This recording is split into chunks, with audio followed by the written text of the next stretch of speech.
जय हिंद फ्रेंड, हिंदी और प्राइड में आप सभी का स्वागत है।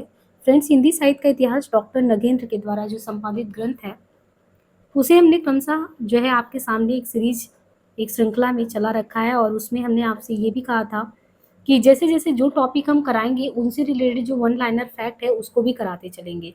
तो इससे पहले कि आपने देखा कि इस सीरीज में हमने आपको जो है सबसे पहले जो क्रमवार विषयवार अगर देखें तो सबसे पहले था पूर्व पीठिका, और पूर्व पीठिका के बाद जो आदिकाल टॉपिक था, आदिकाल तक हमने टॉपिक करा दिया है। अब आदिकाल रिलेटेड जितने भी आपने जो भी आदिकाल का परिवेश रहा है, नामकरण समस्या, जो भी चीज़ें आप कह सकते हैं कि इसके तहत जो आपको कॉन्सेप्ट पढ़ना था, अवधारणा पढ़ना था, वो हमने क्लियर करा दिया।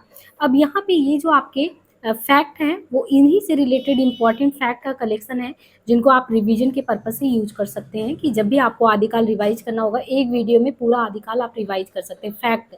बाकी कॉन्सेप्ट के लिए आप वीडियो जरूर देखते रहिएगा। प्रीवियस के लेक्चर में हमने कुछ जो है थोड़ा बहुत यहाँ पे करा रखा था। जैसे यहाँ पे हम देखें तो पद्य में हिंदी साहित्य इतिहास लेखन की परंपरा से ये शुरू होता है। और सबसे पहले हिंदी साहित्य इतिहास लेखन का अगर देखें तो सबसे पहला प्रयास किसने किया था? फ्रेंच विद्वान गार्सा द तासी। ये पहले भी हम कर चुके हैं, थोड़ा सा बस आपको वहां तक देखते हैं कि जहां हमने किया था, फिर आगे उससे रिवीजन शुरू करते हैं। तो यही था कि इतिहास लेखन में सबसे पहला प्रयास फ्रेंच विद्वान गार्सा द तासी ने किया था। इन्होंने पुस्तक फ्रेंच भाषा में लिखा था, उसका नाम था इस्तवार द ला लिटरेतुर एंदोई हिंदुस्तानी। और ये दो क्रमशः दो भागों में आया था, 1839 में और 47 में।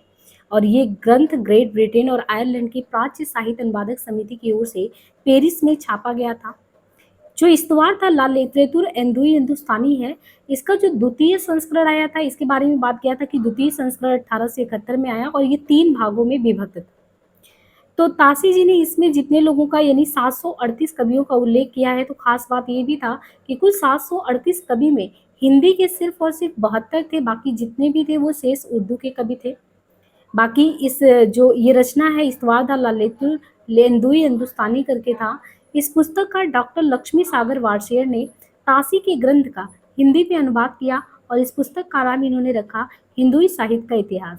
तो हिंदुई साहित्य के इतिहास नाम से ये प्रकाशन सन 1952 में ये कराया गया। यदि प्रकाशन जो है 1952 में ये सबके सामने आता है। अब बात करें जो तासी की पुस्तक है, तासी की पुस्तक का नाम है इस्तवार द ला लिटरेतुर एंदोई हिंदुस्तानी। इसमें एंदोई का अर्थ भी बताया था, हिंदुस्तानी का अर्थ भी बताया था, और हिंदुस्तानी का अर्थ जो है उर्दू के ज़्यादा करीब बताया था। अब यहाँ पे हमने जो दूसरा है महेश दत्त शुक्ल द्वारा रचित भाषा काव्य संग्रह, भाषा काव्य संग्रह का प्रकाशन वर्ष 1873 है और ये नवल किशोर प्रेस लखनऊ से जो है ये छपा हुआ है। और तीसरे नंबर पे शिव सिंह सेंगर की बात की थी, जो शिव सिंह सरोज नामक इनका जो हिंदी साहित्य के इतिहास यानी इन्होंने भाषा में दूसरा महत्वपूर्ण इतिहास ग्रंथ यही रचा और इसका जो प्रकाशन वर्ष है 1883 है। और शिव सिंह सरोज में एक मतलब वही है कि 838 कवियों को इन्होंने जिक्र किया है। 1888 में देखें तो एशियाटिक सोसाइटी ऑफ बंगाल की पत्रिका के विशेषांक के रूप में ग्रियर्सन ने रचित modern vernacular literature of Hindustan का प्रकाशन किया। यहाँ पे हम थोड़ा सा ये जल्दी इसलिए पढ़ा रहे हैं क्योंकि आपने देखा होगा पहले लेक्चर में ही, पहले या दूसरे लेक्चर में हमने यहाँ पे ये करा दिया है। बस एक रिवीजन के पर्पज से थोड़ा करा रहे हैं, बाकी जहाँ से हमें डिटेल में अच्छे से समझाना होगा वहाँ पे हम करेंगे। बाकी पहला लेक्चर आप देखेंगे, पहला या दूसरा, उसमें हमने लेखन परंपरा को बहुत अच्छे से समझाया है। तो बस आपको यहाँ पे याद करना, Garcin de Tassy French language में इस्तवार द लिटरेतुर एंदोई हिंदुस्तानी और प्रकाशन वर्ष 1839 और 47। इसके बाद ये ग्रेट ब्रिटेन आयरलैंड से अनुवादक समिति ने छापा, 3 भागों में ये प्रकाशन में आया। 1871 में नया संस्करण आया। 738 कवियों का जिक्र था, 72 उर्दू तथा 72 जो है हिंदी के, बाकी जितने कवि थे वो उर्दू के थे। फिर लक्ष्मी सागर वारसेयर ने कैसे इस ग्रंथ का हिंदी में अनुवाद किया, हिंदुई साहित्य के इतिहास नाम से 1952 में। इसके बाद महेश दत्त शुक्ल द्वारा रचित भाषा काव्य संग्रह की बात की गई। भाषा काव्य संग्रह का प्रकाशन 1873 नवल किशोर प्रेस लखनऊ से ये छापा गया। शिव सिंह सेंगर ने शिव सिंह सरोज नाम से हिंदी भाषा में दूसरा महत्वपूर्ण इतिहास ग्रंथ रचा। शिव सिंह सरोज का प्रकाशन 1883 में हुआ। सहस्त्र कवि भाषा कवियों का जीवन चरित्र तथा उनकी कविताओं का इसमें जो है उदाहरण देखने को मिलता है। और 1888 में एशियाटिक सोसाइटी ऑफ बंगाल की पत्रिका the modern vernacular literature of Hindustan, इसका प्रकाशन होता है। जॉर्ज ग्रियर्सन द्वारा रचित the modern vernacular literature of Hindustan का सच्चे अर्थों में हिंदी साहित्य का ये पहला इतिहास ग्रंथ इसी को मानते हैं। और जो ग्रियर्सन जी का था वो 952 कवियों का जिक्र किया था। बाद में किशोरी लाल गुप्त ने इसी पुस्तक का इन्होंने अनुवाद किया था और उसका नाम रखा था हिंदी साहित्य का पहला इतिहास। अब आपसे एक क्वेश्चन कर रहे हैं कि जो आपका नागरिक प्रचारी से शुक्ल जी का हिंदी साहित्य का जो हम लोग इतिहास पढ़ते हैं उनका 1929 में, उसको पहले किस नाम से जाना जाता था? यानी शुरुआत में हिंदी साहित्य के इतिहास 1929 में जो शुक्ल जी की किताब को हमने पढ़ा है, उसका जो शुरुआत में प्रकाशन का था उसका नाम क्या था? आपको इसको कमेंट बॉक्स में पिन करना है। देखिए आप सभी को ये पता है कि नहीं पता है। इसके बाद ग्रियर्सन के बारे में बताया गया है कि कैसे इन्होंने चारण काव्य, धार्मिक काव्य, प्रेम काव्य, दरबारी काव्य में इसको विभक्त किया। और भक्ति काल को स्वर्ण युग कहने वाले कौन थे? तो भक्ति काल को जो स्वर्ण युग कहने वाले थे वो कौन से कवि थे? तो ये स्वर्ण युग मानने वाले थे ग्रियर्सन जी। फिर मिश्र बंधु विनोद में कौन कौन मिश्र बंधुओं में आते हैं? गणेश आते हैं, श्याम आते हैं, शुक आते हैं। और मिश्र बंधु विनोद को 4 भागों में बांटा गया है। अब देखिए यूजीसी नेट वाला 18 जून को जो एग्जाम था उसमें सीधे यही पूछा था कि मिश्र बंधु विनोद 4 भागों में मतलब कितने भागों में विभक्त है। कभी कभी ऐसी भी गलतियां हो जाती जो हम पढ़े रहते वो भी गलत हो जाता है। तो मिश्र बंधु विनोद कुल 4 भागों में बटा है, जिसमें इनका जो पहला 3 भाग था वो तो 1913 में आया और जो चौथा भाग था वो 1934 में प्रकाशन में आया। और कुल मिश्र बंधु विनोद में 4591 कवियों का जीवन वृत्त देखने को मिलता है। मिश्र बंधु विनोद में कवियों का सापेक्षिक महत्व दिया गया है। फिर इसके बाद देखिए हमने वही पूछा ना, हिंदी साहित्य का इतिहास सर्वोच्च है और नागरिक प्रचारी ने इसको किस नाम से छापा? तो आप यहाँ देख सकते हैं, हालांकि हमने आगे कर दिया है, आप खुद उसका उत्तर दीजिएगा। इसके बाद अगर आप ध्यान से सुनते होंगे तो आपको उत्तर जरूर पता होगा। अब देखिए शुक्ल जी ने शिव सिंह सेंगर और ग्रियर्सन मिश्र बंधु, इनको जो है शुक्ल जी ने किसको किसको कविवृत्त संग्रह की संज्ञा दी थी? तो शिव सिंह सेंगर को, ग्रियर्सन को, मिश्र बंधु को, इन लोगों को इन्होंने कविवृत्त संग्रह के तहत उस संज्ञा से अभिहित किया। बाकी जबकि प्रत्येक देश का साहित्य वहाँ की जनता की चीज रहती है, तो बहुत ही फेमस कोटेशन है शुक्ल जी का। और एक चीज हमने बताया था कि इन्होंने राजनीतिक, सामाजिक, सांप्रदायिक और धार्मिक की बात की है कि जिसका किसी भी परिवेश में बहुत प्रभाव पड़ता है। अब सबसे पहले शुक्ल जी ने साहित्य इतिहास को आलोचना से अलग कर अपने विकासवादी और वैज्ञानिक दृष्टिकोण दिया है। आपने देखा होगा शुक्ल जी कौन सी पद्धति में लिखते हैं? विधेयवादी, यानी हर एक चीज को तर्क की कसौटों पे कस के लिखते हैं। शुक्ल ने काल विभाजन के तहत हिंदी साहित्य के कितने वर्षों का? तो 900 वर्षों के इतिहास को 4 सुस्पष्ट भागों में बांटा है। फिर शुक्ल जी ने भक्ति काल को 4 भागों में बांटा है। अब यहाँ पे हमने देखा था निर्गुण, सगुण, फिर ज्ञानाश्रय, प्रेमाश्रय, यहाँ राम भक्ति और कृष्ण भक्ति। इसके बाद 2 पुस्तकों का और जिक्र किया था, ये भी पूछा जाता है कि एडविन ग्रिफ्स ने 1917 में जो है एडविन ग्रिफ्स ने अंग्रेजी भाषा में ए स्केच ऑफ हिंदी लिटरेचर लिखा था। मतलब हिंदी साहित्य का एक संक्षिप्त इतिहास ग्रंथ है। जैसे कोई चीज ना स्केच खींचना क्या होता है, तो 1917 में इन्होंने एडविन ग्रिफ्स ने ए स्केच ऑफ हिंदी लिटरेचर नाम से हिंदी साहित्य का एक संक्षिप्त इतिहास ग्रंथ लिखा था। इन्होंने हिंदी साहित्य के इतिहास के 5 विभाग भी किए। सन 1920 ईस्वी में FEK ने अंग्रेजी भाषा में ए हिस्ट्री ऑफ हिंदी लिटरेचर नाम से एक इतिहास ग्रंथ लिखा। किसने लिखा? 1920 में FEK ने अंग्रेजी भाषा में ए हिस्ट्री ऑफ हिंदी लिटरेचर नाम से एक इतिहास ग्रंथ लिखा। इसके बाद तजकिरा के बारे में बात किया था। तजकिरा ए सोराई हिंदी 1848 ईस्वी नामक इतिहास ग्रंथ किसने लिखा? तो मौलवी करीमुद्दीन द्वारा लिखा गया है। और मौलवी करीमुद्दीन ने जो ये लिखा था इसमें 1004 कवियों का जिक्र देखने को मिलता है। और पहली बार कहते हैं कि कालक्रम का ध्यान तो दिया था लेकिन उस रूप में ये नहीं दे पाए। फिर हजारी प्रसाद द्विवेदी ने 3 इतिहास ग्रंथ लिखे थे जिसकी चर्चा हमने प्रीवियस के वीडियो में किया था। उसमें इनका था हिंदी साहित्य की भूमिका, और आपको वर्ष याद रखना है। हिंदी साहित्य की भूमिका हजारी प्रसाद जी ने 1940 में लिखा था और उद्भव विकास 1952 में लिखा था, और हिंदी साहित्य का आदिकाल करके ये भी 1952 में लिखा था। इसके बाद राम कुमार वर्मा का हमने बात किया था, हिंदी साहित्य का आलोचनात्मक इतिहास इसकी पुस्तक है। और आलोचनात्मक इतिहास में इन्होंने 693 से 1693 में मतलब कि इतने बीच कवियों के बारे में बात की है, और 1938 में इनका हिंदी साहित्य का आलोचनात्मक इतिहास पुस्तक लिखा गया था। डॉक्टर वर्मा ने संपूर्ण ग्रंथ को कितने भागों में बांटा है? तो डॉक्टर वर्मा ने संपूर्ण ग्रंथ को कुल 7 प्रकरण में बांटा है। डॉक्टर वर्मा ने स्वयंभू को, जो कि अपभ्रंश के सबसे पहले कवि हैं, हिंदी का पहला कवि मानते हुए हिंदी साहित्य का आरंभ 693 माना है। फिर नागरिक प्रचारी सभा से हिंदी साहित्य का बृहत इतिहास कितने खंडों में प्रकाशन में है? 16 में। अब यही से हमें आगे जो है अच्छे से करना है। देखिए ये है कि हिंदी साहित्य का जो बृहत इतिहास है 16 खंडों में जो नागरिक प्रचारी ने निकाला था, ये भी क्वेश्चन एग्जाम में पूछ लिया जाता है। तो इसलिए आपको ये ध्यान रखना है कि अनेकों ने विद्वानों ने अलग अलग खंडों का संपादन काम लिया था। और प्रथम भाग ये जो है हिंदी साहित्य की पीठिका नाम से सबसे पहले जो ये मतलब आप समझिए ना कि जो भी पूरा हिंदी साहित्य है उसको इन्होंने 16 खंडों में बांट दिया। और हर एक खंड का संपादन अलग-अलग को लोगों ने किया। जैसे अभी हम डॉक्टर नगेन का जो हिंदी साहित्य का इतिहास पढ़ा रहे हैं, तो आप देखिए करीबन 28 या 29 लेखक हैं, जो अलग-अलग लोगों ने अलग-अलग मुद्दों पे, जैसे कोई रीतिकाल पे लिखा, कोई भूमिका लिख दिया, कोई पूर्व पीठिका लिख दिया, और उन सबको मिला के एक संपादित ग्रंथ हो गया डॉक्टर नगेंद्र के संपादकीय कार्य में। लेकिन वो बेसिकली एक लेख है, हिंदी साहित्य से रिलेटेड अलग-अलग जो विषय विशेषज्ञ हैं, उनके लेखों का संग्रह है डॉक्टर नगेंद्र की किताब। सेम चीज़ हिंदी साहित्य के बारे में नागरिक प्रचारी ने जितनी खोजबीन की, उनको 16 खंडों में प्रकाशन में लाया, तो उसके हर एक प्रकाशन में हर एक का अलग-अलग भाग का नाम रखा। जैसे पहले भाग का नाम रखा हिंदी साहित्य की पीठिका। अब हिंदी साहित्य की पीठिका डॉक्टर राजबली पांडे ने रखा। फिर दूसरा हिंदी भाषा का विकास करके धीरेन्द्र वर्मा ने नाम रखा। फिर तीसरा आदिकाल, तो आदिकाल नाम किसने रखा? पंडित करुणापति त्रिपाठी व वासुदेव सिंह ने रखा। तो पहले पीठिका है, फिर भाषा का विकास करके, फिर आदिकाल करुणापति त्रिपाठी, फिर चौथा, अब देखिए चौथे में पहले निर्गुण आता है, फिर सगुण आता है। तो परशुराम चतुर्वेदी संपादक हैं निर्गुण भक्ति के, और देवेंद्र शर्मा व विजेंद्र स्नातक सगुण भक्ति के हैं, 5वें नंबर पे है। इसके बाद देखिए छठा में रीतिकाल आता है। रीतिकाल में पहले बधा हुआ रीति है, तो डॉक्टर नगेंद्र जो है स्वयं ही रीतिबद्ध के बारे में लिखते हैं, और रीति मुक्त के बारे में डॉक्टर भगीरथ मिश्र लिखते हैं। इसके बाद आठवां हिंदी साहित्य का अभ्युत्थान, और अभ्युत्थान का समय मतलब कि हिंदी साहित्य का जो शुरुआत माने बेसिकली वो कब है? भारतेंदु काल, संबत में देखें तो 1900 से लेके 50 तक। और अगर आप यही चीज़ घटा देंगे इसमें 1950 से अगर वही 75 लगभग घटा देंगे, तो आपका जो आ जाएगा बेसिकली हिंदी साहित्य के अभ्युत्थान का वही समय हो जाएगा।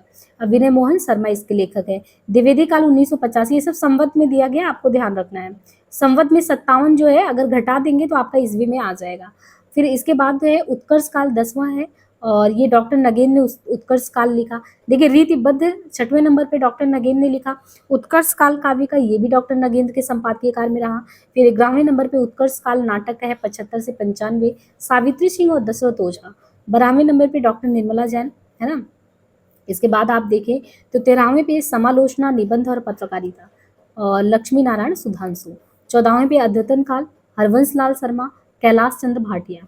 15वें पे आंतर भारतीय हिंदी साहित्य, डॉक्टर नगेंद्र, पंडित राहुल सांकृत्यायन। और 16वें नंबर पे हिंदी का लोक साहित्य नाम से डॉक्टर कृष्णदाय उपाध्याय। डॉक्टर धीरेन्द्र वर्मा ने विभिन्न विद्वानों के सामूहिक सहयोग से हिंदी साहित्य नामक इतिहास ग्रंथ का संपादन काम किया।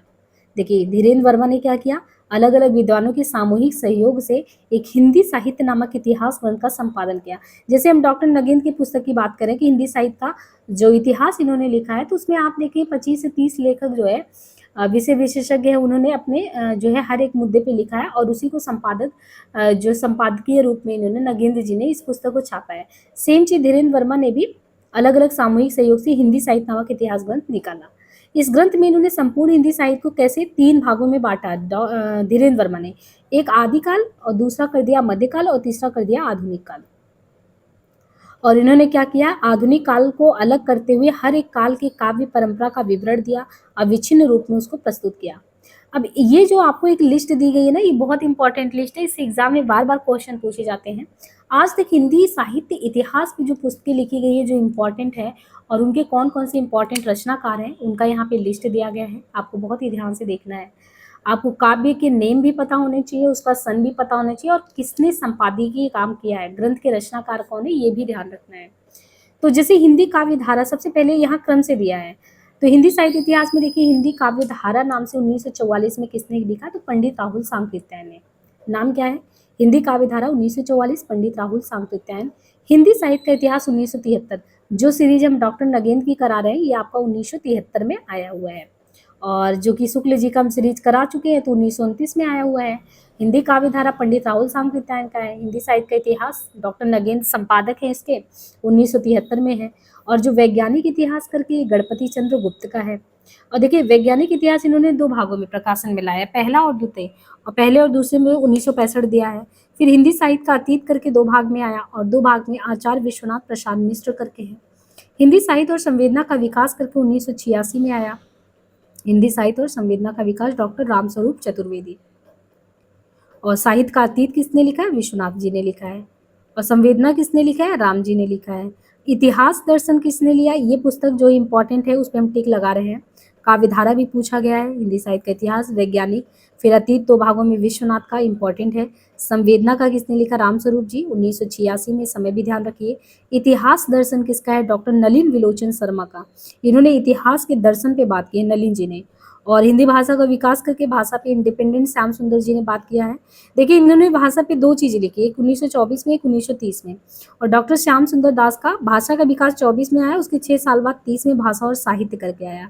फिर हिंदी कोविद रत्नमाला भी श्याम सुंदर दास का ही है, और हिंदी कोविद रत्नमाला को ये 2 भाग में प्रकाशन में लेके आए, पहला 1909 में है और दूसरा जो प्रकाशन में आता है 1914 में है। अब 2 मोतीलाल मिनारिया करके इन्होंने राजस्थानी भाषा पे लिखा है, पिंगल साहित्य करके और भाषा पे भी लिखा है। इसके बाद हिंदी में वीर काव्य, हिंदी में वीर काव्य करके किसने लिखा है, तो टीकम सिंह तोमर 1945, वीर काव्य। काव्यशास्त्र का इतिहास किसने लिखा है, डॉक्टर भगीरथ मिश्र, है ना। और इस तरीके से आधुनिक हिंदी का आदिकाल करके, तो आधुनिक हिंदी का आदिकाल 1973 में श्री नारायण चतुर्वेदी करके आधुनिक हिंदी का आदिकाल करके लिखे हैं। हिंदी साहित्य 20वीं शताब्दी 1945, हिंदी साहित्य का 20वीं शताब्दी नंदुलारे वाजपेयी। आधुनिक हिंदी साहित्य 1950, तो आधुनिक हिंदी साहित्य नंदुलारे वाजपेयी ने लिखा है। देखिए नंदुलारे वाजपेयी जी का एक हिंदी साहित्य 20वीं सदी, ये कई बार एग्जाम में आया हुआ है कि 20वीं सदी हिंदी साहित्य का किसने लिखा, तो नंदुलारे ने। और नंदुलारे जी ने आधुनिक हिंदी साहित्य भी लिखा है, लेकिन उसके जस्ट 5 साल बाद आप देखेंगे तो 50 में इन्होंने आधुनिक हिंदी साहित्य लिखा। फिर हिंदी साहित्य का इतिहास 1931 में रमाशंकर शुक्ल रसाल लिखे हैं। आपको ये कन्फ्यूजन हो सकता है कि कितने लोगों ने हिंदी साहित्य का इतिहास अलग अलग उससे लिखा है, कुछ नाम भी परिवर्तित नहीं किया है। बस आपको ये ध्यान रखना है कि जब भी आया ऑप्शन क्या है, जैसे रमाशंकर शुक्ल रसाल ने 1931 में लिखा। फिर उद्भव और विकास उदय नारायण तिवारी लिखे हैं। अब देखिए हिंदी भाषा का उद्भव और विकास, हिंदी साहित्य का उद्भव और विकास किसने लिखा है, तो हजारी प्रसाद द्विवेदी का 1952 में, है ना। और यहाँ पे ये भाषा का जब आ जाएगा ना तो आप कंफ्यूज मत होइएगा, ये उदय नारायण तिवारी का है। फिर हिंदी साहित्य पे विमर्श किसने किया, चर्चा किसने किया, तो 1923 में पद्मलाल पुन्नालाल बख्शी। कविता कौमुदी 1917 रामनरेश त्रिपाठी। भाषा काव्य संग्रह 1873 में आया था, महेश दत्त शुक्ल के द्वारा है। इसके बाद हिंदी साहित्य का विवेचनात्मक इतिहास, तो विवेचना किसने किया, 1930 में सूर्यकांत शास्त्री ने। आधुनिक हिंदी साहित्य का इतिहास 1934। आधुनिक हिंदी साहित्य का इतिहास कृष्ण शंकर शुक्ल है। और मॉडर्न हिंदी लिटरेचर 1939 में, ये डॉक्टर इंद्रनाथ मदान का है। फिर खड़ी बोली हिंदी साहित्य का इतिहास 1941 ईस्वी ब्रजरत्न दास का है। आधुनिक हिंदी साहित्य 1941 लक्ष्मी सागर वारसेड़ का है। ब्रज माधुरी सार 1923 ईस्वी वियोगी हरि का है। हिंदी साहित्य का दूसरा इतिहास डॉक्टर बच्चन सिंह 1996 ईस्वी। और हिंदी साहित्य का आधा इतिहास 2003, ये भी कई बार पूछा गया, हिंदी साहित्य का आधा इतिहास सुमन राजे जी का है ना। और हिंदी साहित्य का मौखिक इतिहास करके किसका है, तो मौखिक इतिहास नीलाभ। हिंदी साहित्य का ओझल नारी इतिहास, तो नीरजा माधव ओझल नारी इतिहास। अब यहाँ पे हमने हिंदी साहित्य की जितनी भी इंपॉर्टेंट पुस्तकें थी वो कवर कर ली है। अब यहाँ से शुरू होता है हिंदी साहित्य का काल विभाजन और नामकरण। तो डॉक्टर जॉर्ज ग्रियर्सन का हमने देखा था कि काल विभाजन इन्होंने थोड़ा सा और लोगों की अपेक्षा सही किया, क्योंकि इन्होंने काल विभाजन में जो काल विभाजन का आधार होना चाहिए काल क्रमानुसार उसको आधार बनाया। और इन्होंने पूरे काल को अगर आप देखें ना तो कितने कालों में बांट दिया है। यानी इन्होंने कहा कि आदिकाल जो है उसको चारण काल भी कहा, और उस समय शुरू करते हैं ये चारण काल का 700 से 1300। अब चारण काल नाम दिया। फिर पूरे आदिकाल को देखिए इन्होंने विभाजन किया। चारण काल 15वीं सदी का धार्मिक पुनर्जागरण, झांसी की प्रेम कविता, ब्रज का कृष्ण संप्रदाय, मुगल दरबार, तुलसीदास, रीति काव्य, तुलसीदास के अन्य प्रवृत्ति, 18वीं शताब्दी, कंपनी के शासन में हिंदुस्तान, महारानी विक्टोरिया के शासन में हिंदुस्तान। जॉर्ज ग्रियर्सन ने सबसे पहले हिंदी साहित्य के आरंभिक काल को चारण काल कहा। आपसे ये क्वेश्चन पूछा जा सकता है कि इन्होंने किस किस नाम से विभाजन किया है, जैसे चारण काल, फिर 15वीं सदी का धार्मिक पुनर्जागरण, झांसी की प्रेम कविता, ब्रज का कृष्ण, मुगल दरबार, तुलसीदास, रीति काव्य, तुलसीदास के अन्य प्रवृत्ति, 18वीं शताब्दी, कंपनी के शासन काल में क्या।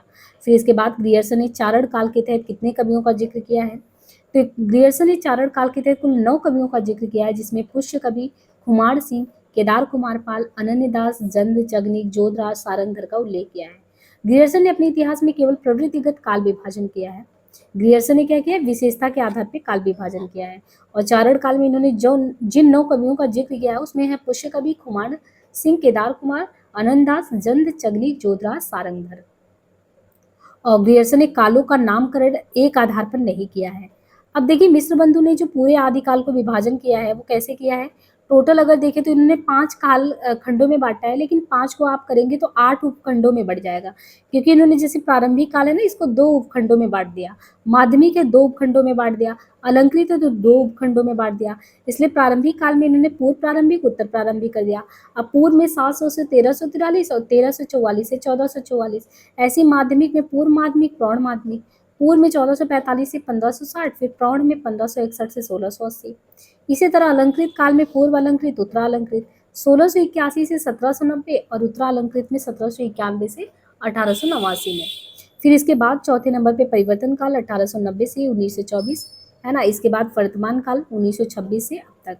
अब देखिए आचार्य शुक्ल का जो काल विभाजन है वो इन्होंने आदिकाल, पूर्व मध्यकाल, उत्तर मध्यकाल, आधुनिक काल, इसमें विभाजन किया है। तो आचार्य शुक्ल का जो काल विभाजन है वो 1050 से 1375, पूर्व मध्यकाल यानी भक्ति काल 1375 से 1700, फिर उत्तर मध्यकाल वृत्ति काल 1700 से 1900, फिर आधुनिक काल गद्य 1900 से 84। तो आदिकाल 50 से 1375, पूर्व मध्यकाल 1375 से 1700, फिर 1700 से 1900, 1900 से 1984। डॉक्टर राम कुमार वर्मा का अगर काल विभाजन देखें तो राम कुमार वर्मा ने काल विभाजन किया 700 से 750 से 1000 विक्रमी संवत, तो ये संधि काल, फिर चारण काल, भक्ति काल, वृत्ति काल, आधुनिक काल। तो संधि काल 750 से 1000, फिर चारण में 1000 से 1375, भक्ति काल 1375 से 1700, रीति काल 1700 1900, आधुनिक काल 1900 से अब तक। डॉक्टर गणपति चंद्र गुप्त का काल विभाजन देखें तो आदिकाल 1184 से 1350, पूर्व मध्यकाल 1350 से 1600, उत्तर मध्यकाल सन 1600 से 1857 और आधुनिक काल 1857 से अब तक। तो ये इनका विभाजन है गणपति जी का। देखिए गणपति जी ने बहुत लेट में शुरू किया, 1184 से, ये आपने याद किया हो तो सालभद्र सूरी का हमने इनकी रचना के बारे में भी बताया था कि कैसे भरतेश्वर बाहुबली दास को पहली रचना मानते हैं। तो इन्होंने आदिकाल का समय 1184 से शुरू किया है, 1184 से 1350, पूर्व मध्यकाल 1350 से 1600, फिर उत्तर 1600 से 57, तो बहुत लेट में। और जिनका हम सीरीज करा रहे हैं डॉक्टर नगेन जी का, इन्होंने हिंदी साहित्य के इतिहास को जो काल विभाजन किया है वो शुरू कर देते हैं 7वीं सदी के मध्य से, 7वीं सदी के मध्य से 14वीं सदी के मध्य तक, और फिर ये 14 से 17, फिर रीतिकाल 17वीं सदी के मध्य से 19वीं सदी के मध्य तक, यानी हर एक चीज का मध्य है। यानी 7वीं सदी में भी आप देखेंगे तो जैसे मान लीजिए 16 से 17, यानी 1650 से मान के चलिए वही 1350 के आसपास, तो ये जो है 7वीं के मध्य से 14वीं सदी के मध्य, फिर भक्ति काल 14वीं के मध्य से 17वीं के मध्य, फिर रीति काल 17वीं सदी के मध्य से 19वीं सदी के मध्य तक, फिर आधुनिक काल 19वीं सदी के मध्य से अब तक। आधुनिक काल में इन्होंने बांटा है पुनर्जागरण काल, जिसको भारतेंदु काल कहते हैं, फिर जागरण सुधार काल जिसे द्विवेदी काल कहते हैं, छायावाद काल, फिर छायावाद उत्तर। पुनर्जागरण भारतेंदु में 1857 से 1900, जागरण सुधार काल द्विवेदी काल 1900 से 1918, छायावाद काल 1918 से 1938, छायावाद उत्तर काल। प्रगति प्रयोगवाद काल में 1938 से 1953 ईस्वी आता है, नवलेखन काल में 1953 से लेके अब तक। अब डॉक्टर बच्चन सिंह का जो काल विभाजन है, अभ्रंश काल, भक्ति काल, रीति काल, आधुनिक काल। अभ्रंश काल में भक्ति काल में देखें तो 1400 से 1650, और फिर इसके बाद 1650 से 1857 रीति काल, और आधुनिक काल सन 1857 से अब तक। आदिकाल का नामकरण करें तो आदिकाल का जो चारण काल है, तो जॉर्ज ग्रियर्सन ने क्या कहा है, आदिकाल का नाम चारण, जॉर्ज ग्रियर्सन ने जो है चारण काल कहा है। इसी तरीके से आप देखेंगे तो आदिकाल को प्रारंभिक काल किसने कहा है, तो आदिकाल को प्रारंभिक काल मिश्र बंधु ने कहा है, बीज वपन काल महावीर प्रसाद द्विवेदी ने कहा है, वीरगाथा काल आचार्य रामचंद्र शुक्ल ने कहा है, सिद्ध सामंत काल पंडित राहुल सांकृत्यायन ने कहा है, बीर काल विश्वनाथ प्रसाद ने कहा है, संधि काल और चारण काल डॉक्टर राम कुमार वर्मा ने कहा है, आदिकाल हजारी प्रसाद द्विवेदी ने कहा है, आधार काल सुमन राजे ने कहा है। और बाकी रीति काल का नामकरण देखें तो देखिए रीति काल को जॉर्ज ग्रियर्सन ने क्या नाम दिया है, तो रीति काल को जॉर्ज ग्रियर्सन ने रीति काव्य कहा है। अलंकृत काल किसने कहा है, तो मिश्र बंधु ने कहा है। और आचार्य रामचंद्र शुक्ल ने रीति काल, तो रीति काल को रीति काल नाम कहने वाले वो कौन थे, शुक्ल जी। और रीति काल ग्रियर्सन ने कहा, जैसे आदिकाल को चारण काल ग्रियर्सन ने कहा था, ऐसे इन्होंने रीति काल को रीति काव्य कहा है। और अलंकृत काल मिश्र बंधु ने कहा है। विश्वनाथ प्रसाद मिश्र ने श्रृंगार काल कहा है, रमाशंकर शुक्ल रसाल कला काल के हैं। उदय नारायण तिवारी, डॉक्टर गोविंद त्रिगुणायत और डॉक्टर महेंद्र नाथ दुबे द्वारा भाषा की दृष्टि से किया गया काल विभाजन। तो डॉक्टर उदय नारायण, गोविंद त्रिगुणायत और महेंद्र नाथ दुबे द्वारा भाषा की दृष्टि से किया गया काल विभाजन देखें तो पृष्ठभूमि में पृष्ठभूमि देखिए उदय नारायण तिवारी, गोविंद त्रिगुणायत और महेंद्र नाथ दुबे ने जो भाषा की दृश्य काल विभाजन किया है। पृष्ठभूमि औहट काल, उन्मेष काल किसे कहा है तो भाषा ब्रज बोली पुरानी व्रजी कौरवी या खड़ी बोली अवधि, पूर्व भाग ब्रज भाषा अवधि काल, उत्तर भाग खड़ी बोली काल। तो यहाँ पे हमने देखा कि जो है प्रारंभिक काल किसने कहा था इसे, तो मिश्र बंधु ने प्रारंभिक काल कहा, बीज वपन महावीर प्रसाद द्विवेदी ने कहा है, वीर गाथा काल शुक्ल जी ने ही कहा था, सिद्ध सामन सांकृत्यायन, वीर काल विश्वनाथ ने, संधि काल चारण काल, और यहाँ पे ये सारी चीजें देख ली, यहाँ पे वो हो गया। अब यहाँ से शुरू होता है आपका आदिकाल। आदिकाल में आप देखिए कि पूर्व पीठिका रामचंद्र शुक्ल द्वारा वर्णित आदिकाल के संदर्भ में यहाँ से शुरू होता है। प्रमुख कथन देखें, मुझे उम्मीद है कि रामचंद्र शुक्ल का जो सीरीज हमने करवाया उसको आपने जरूर ले लिया होगा, क्योंकि वो बहुत इंपॉर्टेंट सीरीज है। पहले आप आचार्य रामचंद्र शुक्ल वाली सीरीज को कंप्लीट करिए, और इधर डॉक्टर नगेंद्र का करवा रहे हैं, और फिर इसके बाद आप लोगों को काव्य शास्त्र है, भाषा साहित्य है, इनके जो मूल टेक्स्ट है उसको करवाएंगे। अब यहाँ पे देखिए जैसे प्रमुख कथन है कि रामचंद्र शुक्ल ने जो है आदिकाल में कहा है कि जो प्राकृत की अंतिम अभ्रंश अवस्था है उसी से जो है हिंदी साहित्य का आविर्भाव माना जा सकता है।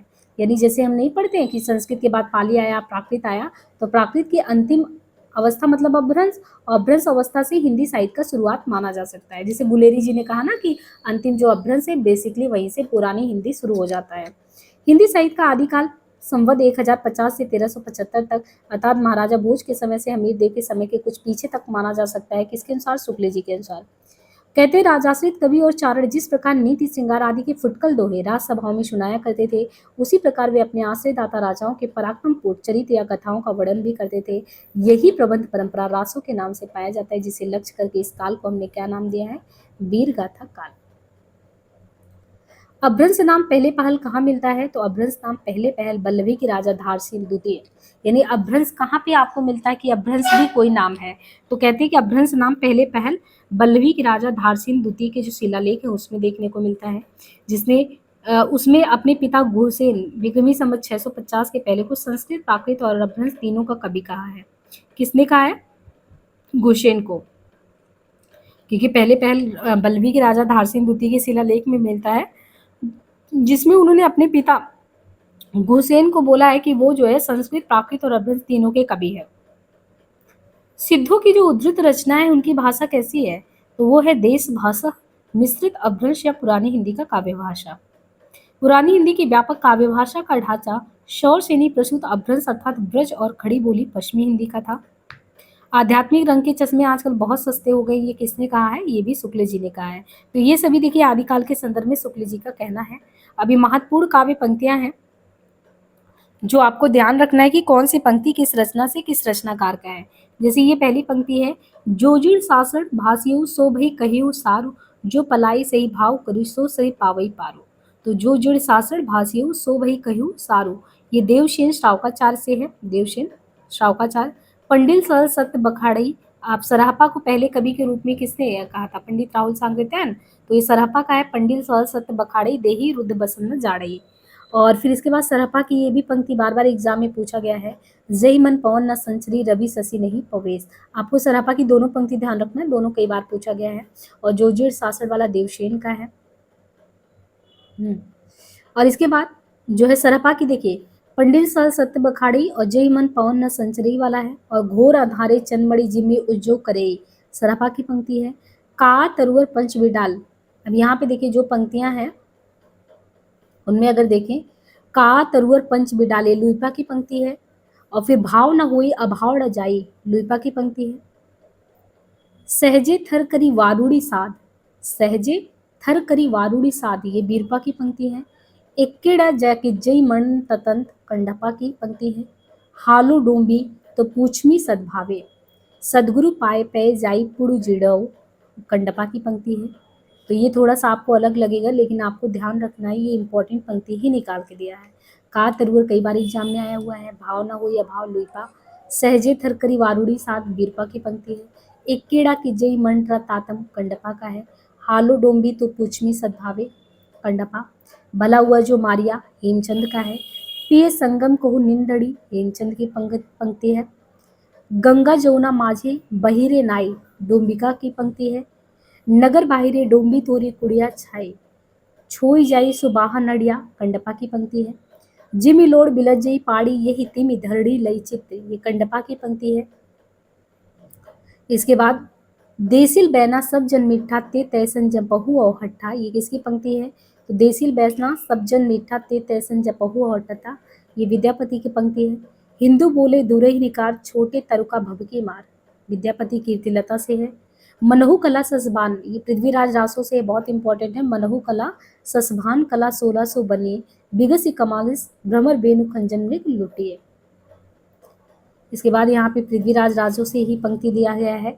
बज्जी घोर निशान रान चौहान जहां दिस, उट्टी राज पृथ्वीराज बाग मनोलग वीरनट, 12 बरिस ले कुकर जी, ये जगनी की पंक्ति है। एक थाल मोती से भरा अमीर खुश हो, एक नान ने अचरज किया अमीर खुश हो, गोरी शोएं सेज पर मुंह पर बार डारे केस अमीर खुश हो, मेरा जोबना नौलेरा भयो गुलाल अमीर खुसरो की पंक्ति। जिहाल मिसकी मगुन तुगाफुल, अमीर खुसरो की पंक्ति। सरस वसन समय भूल पावल, विद्यापति पदावली से है। काली कहाल पिए सजहरी जाई मोह मारो देश, विद्यापति पदावली से है। महत्वपूर्ण तथ्य देखें तो प्राकृताभास हिंदी का मतलब क्या है? जब भी आप सुनते हैं कि प्राकृताभास हिंदी, तो इसका क्या मतलब है? इसका मतलब है कि प्राकृत की रूढ़ियों में बहुत कुछ बधा हिंदी। प्राकृताभास हिंदी का मतलब है कि प्राकृत की रूढ़ी में बहुत कुछ बधा हुआ हिंदी। कभी विद्यापति ने 2 प्रकार की भाषा का प्रयोग किया, एक पुरानी अपभ्रंश का और दूसरा बोलचाल की देशी भाषा का। जब भी आए गाहा या गाथा कहने से प्राकृत का बोध होता है, और दूहा या दूहा कहने से अपभ्रंश का। 2 चीजें हैं। प्राकृत का बोध गाहा या गाथा कहने से होता है, और दोहा या दूहा कहने से अपभ्रंश या लोक प्रचलित काव्य भाषा का बोध होता है। भरत मुनि ने विक्रमी 3वीं सदी में नाट्य शास्त्र में अपभ्रंश नाम ना देकर लोक भाषा को देश भाषा कहा। अपभ्रंश या प्राकृताभास हिंदी की रचना विक्रम की 7वीं शताब्दी से होने लगा था। 84 सिद्धों के नाम देखें तो कौन कौन से हैं? लुइपा, जो कि कायस्थ थे। लुइपा के बाद देखिए लीलपा, विरूपा। देखिए ज्यादातर लोगों में आपको पा मिलेगा, लेकिन आपको एक चीज ध्यान रखना है कि 84 सिद्धों में कुछ जो स्त्रियां हैं उनका नाम ध्यान रखिए, और जैसे जिनके पीछे पा नहीं लगा है ना, वो भी आपको ध्यान रखना है। जैसे यहाँ पे दिया है लुइपा जो कि कायस्थ थे, लीलपा, विरूपा, डोम्बिपा, सब्रपा क्षत्रिय, सरपा ब्राह्मण, कांकलिपा शूद्र, मीनपा, गोरक्षपा, चौरिंगपा, बीड़पा, शांतिपा, तांतिपा, चमारिपा, खड़गपा। देखिए नागार्जुन, यहाँ पे नागार्जुन का नाम दिया, ब्राह्मण है। बाकी कंडपा, कर्डेपा, थगनपा, नरोपमा, सालिपा, तिलोपा, छत्रपा, भद्रपा, ढोंगदीपा, हजोगीपा, कालपा, धोमिपा, कंकड़पा, कमरिपा, डोंगपा, तंदेपा, कुकुरिपा, इनके अलावा कुचिपा, भलापा, नलिनपा, भूस्विकपा, इंद्रभूमि, इंद्रभूति। अब यहाँ पे देखिए एक नाम दिया इंद्रभूति, जैसे नागार्जुन है ना, नागार्जुन के अलावा इंद्रभूति। फिर मेकोपा, कुठिलपा, कमरिपा, जलंधरपा, राहुलपा, मेदिनीपा, धरवरीपा, ढोकरपा, बंगंचपा, अंटपा, लुचिकपा, चेकुलपा, कुंडिरपा, निर्गुणपा, जयानाथ। यहाँ पे देखिए जयानंद, तो एक नाम हो गया क्या? जयानंद। दूसरा हो गया इंद्रभूति। और चमकपा, बिखनपा, भालीपा, कुमुरपा, चमरपा, मणिभद्रा। मणिभद्रा कौन है? योगिनी है। देखिए 2-3 लोगों का जो योगिनी के नाम से मणिभद्रा है, कनक लापा है, और जयानंद ब्राह्मण, इंद्रभूति, नागार्जुन, कुछ अलग नाम है ना, इनको भी आपको ध्यान में रखना है। पनपा, अनंगपा, राजकुमार, समुद्रपा, भालीपा। सिद्धों में सबसे पुराने सरह, सरह को हम सरोज वज्र नाम से भी जानते हैं, सरापात जो है। और ये महासुखवाद का प्रवर्तन वज्रयान शाखा से कहते हैं। महासुख का अर्थ क्या होता है? अब देखिए इसके बारे में हम थोड़ा डिटेल से बात कर ही चुके हैं पहले वीडियो में, तो यहाँ पे आपको रिवीजन की दृष्टि से करा रहे हैं, तो बस आपको फैक्ट ही ध्यान रखना है।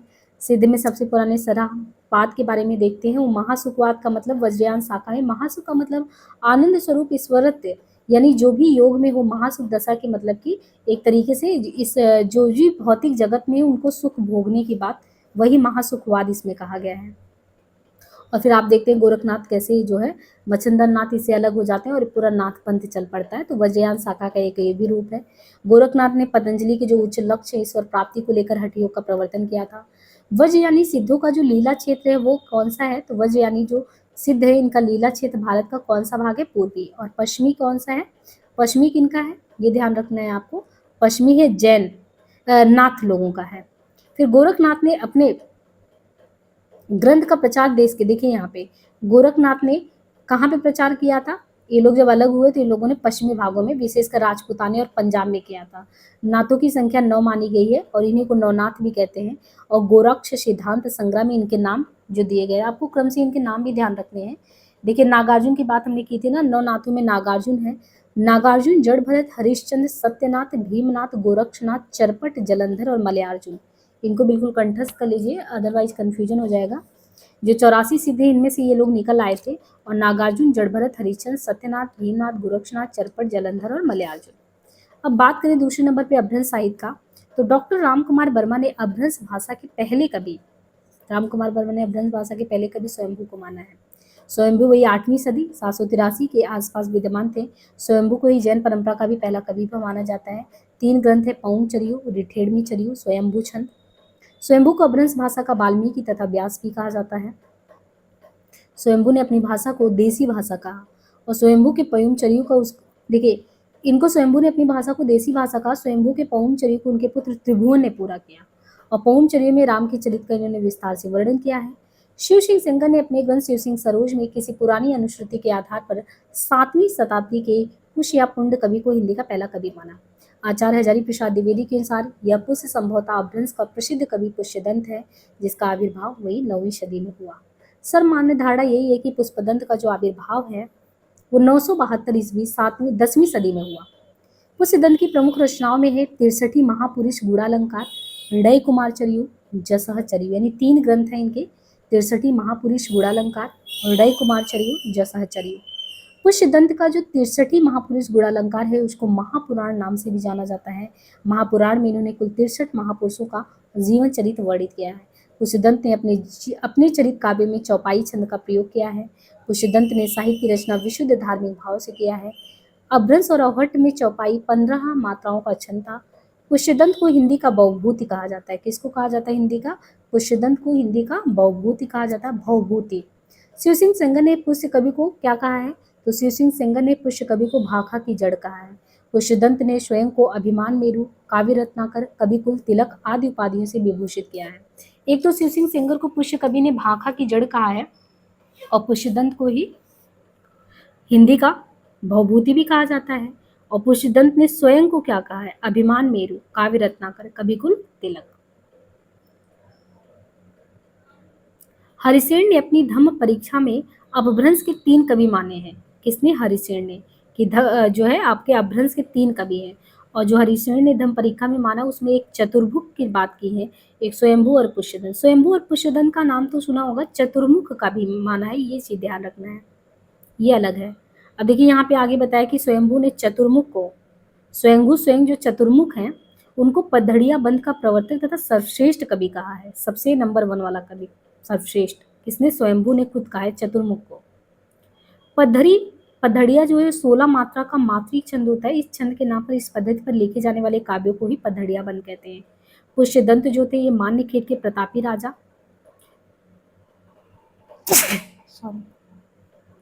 पुष्यदंत मान्यखेड़ के प्रतापी राजा कर्ण के महामाते भीम के सभा कवि थे।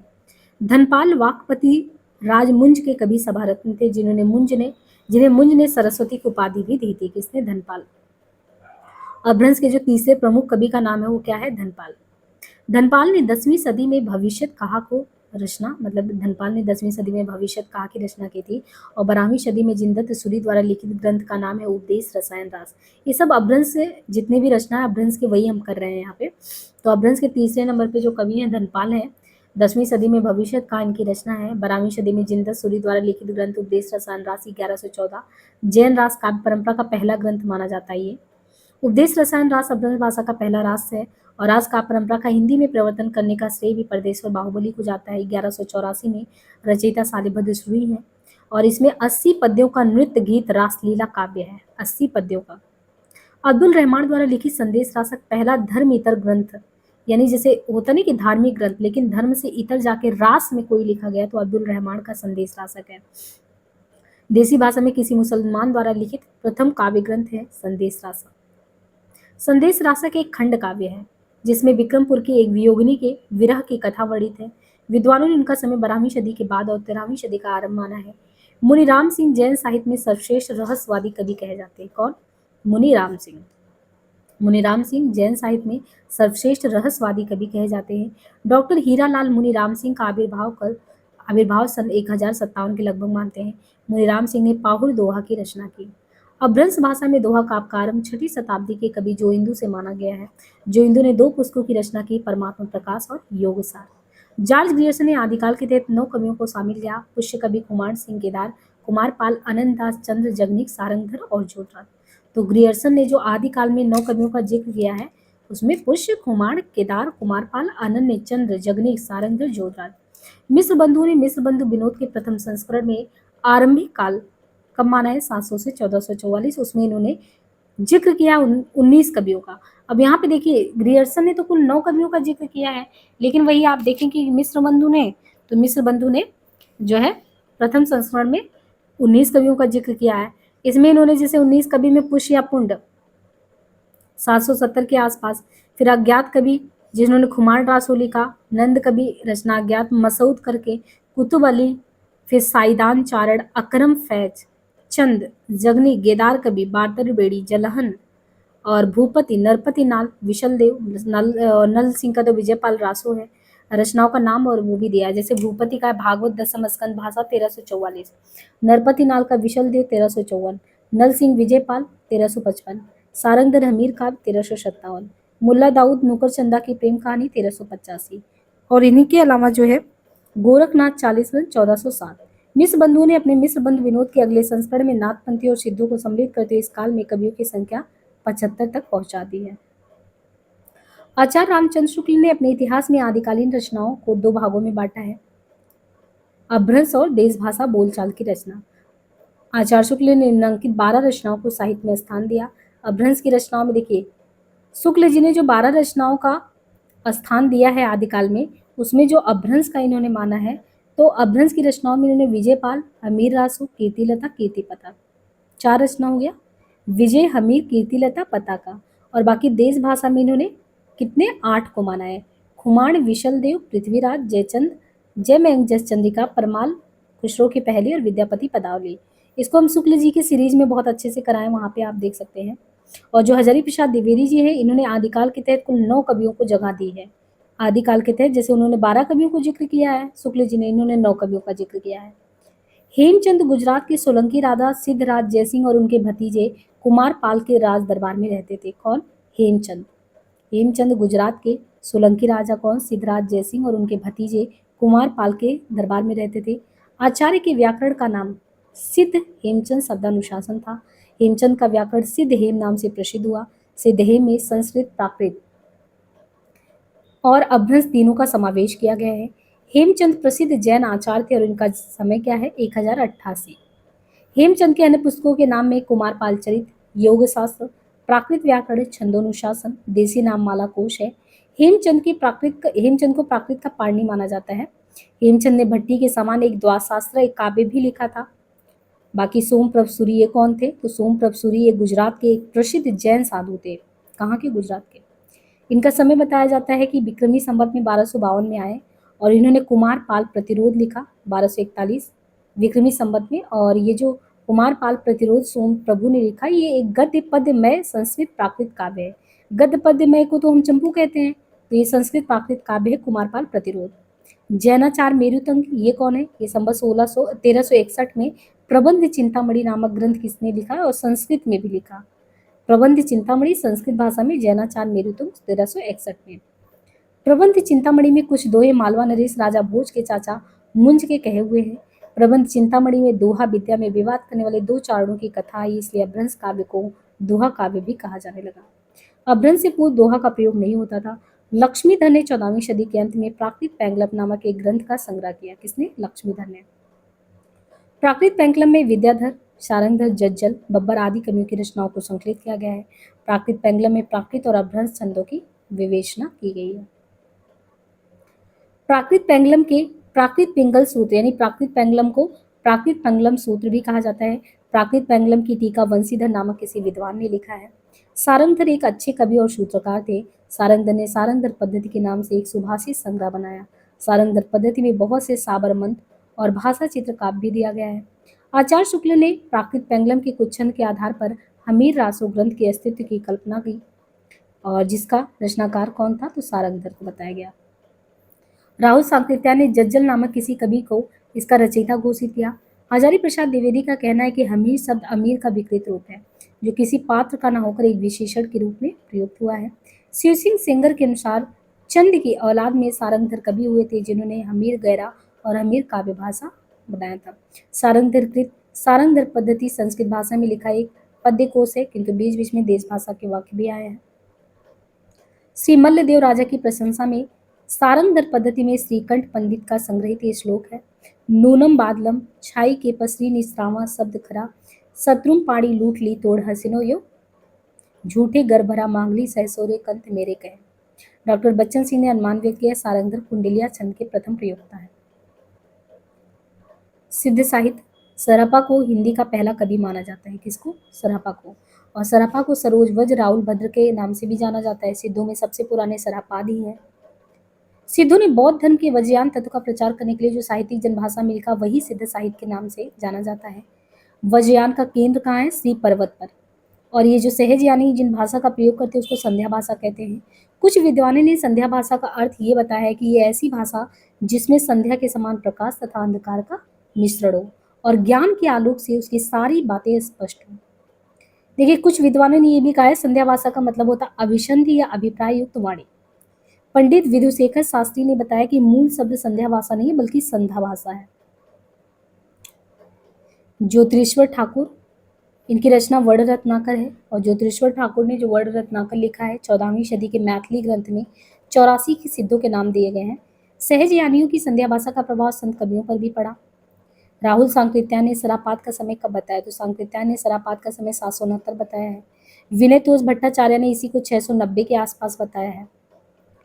और इनके द्वारा 32 ग्रंथ बताए जाते हैं। इनमें दोहा कोश जो है सरापात का सबसे ज्यादा प्रसिद्ध है, दोहा कोश। बाकी महामहोपाध्याय हरप्रसाद शास्त्री द्वारा जो संपादित ग्रंथ है बौद्ध गान ओ दोहा, इसमें सरापा और कृष्णाचार का दोहा संग्रहित है। महामहोपाध्याय हरप्रसाद शास्त्री ने बौद्ध गान ओ दोहा में संग्रहित पुस्तकों की भाषा को प्राचीन बांग्ला कहा है।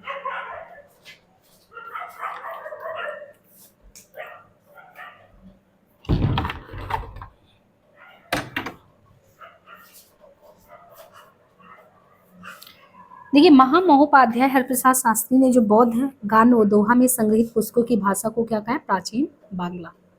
दोहा कोश का जो संपादन है इसको डॉक्टर प्रबोध चंद बागची ने किया था। दोहा कोश में तिलोपा, सरहपा, कंडपा के दोहे संग्रहित है। सरहपा की जीवन दृष्टि को अगर संक्षेप में देखें तो इनके अंदर क्या क्या है? सरहपा सहज संयम, पाखंड और आडंबर का विनाश करने वाली बात करते हैं।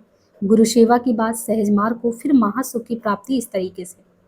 बच्चन सिंह ने लिखा है कि आक्रोश की भाषा का पहला प्रयोग किसी ने किया तो सरहपा ने किया है, उनमें दिखता है। सिद्धों की भाषा को संध्या भाषा का नाम मुनिदत्त तथा अद्वय वज्र नाम भी दिया गया है। यानी संध्या भाषा को जो नाम है इसका, ये मुनिदत्त तथा अद्वय वज्र ने दिया है। और सबरपा कौन है? तो सरापा के, यानी सरहपा जो है गुरु है सबरपा के। और तो सरहपा सबरपा सबरपा और इसके बाद सबरपा सरहपा के शिष्य और लुईपाद के गुरु है। तो सबसे पहले सरहपा है, सरहपा के नीचे सबरपा है, फिर सबरपा गुरु है लुईपा के। सबरों की वेशभूषा में रहने के कारण नाम सबरपाद पड़ा। क्षत्रिय कुल में जन्मे, 780 में इनका जन्म। और चर्यापद सबरपा की प्रसिद्ध पुस्तक है चर्यापद। चर्यापद एक प्रकार का गीत है जो समानता अनुष्ठान के समय गाया जाता है। चर्याबाधा चर्यापद संध्या भाषा के दृष्टपूर्ण में लिखा गया, जिनके दोहरे अर्थ होते हैं। सिद्ध साहित्य में दोहा कोश की रचना परिनिष्ठित अभ्रंश में हुई तथा चर्यापदों की आहट में। सिद्धों का दोहा और चर्यापद संत साहित्य में क्रमशः साखी, यानी जो सिद्धों का दोहा है और चर्यापद, तो सिद्धों का दोहा और चर्यापद संत साहित्य में क्रमशः साखी और शब्दी में किंचित रूपांतरित हुआ है।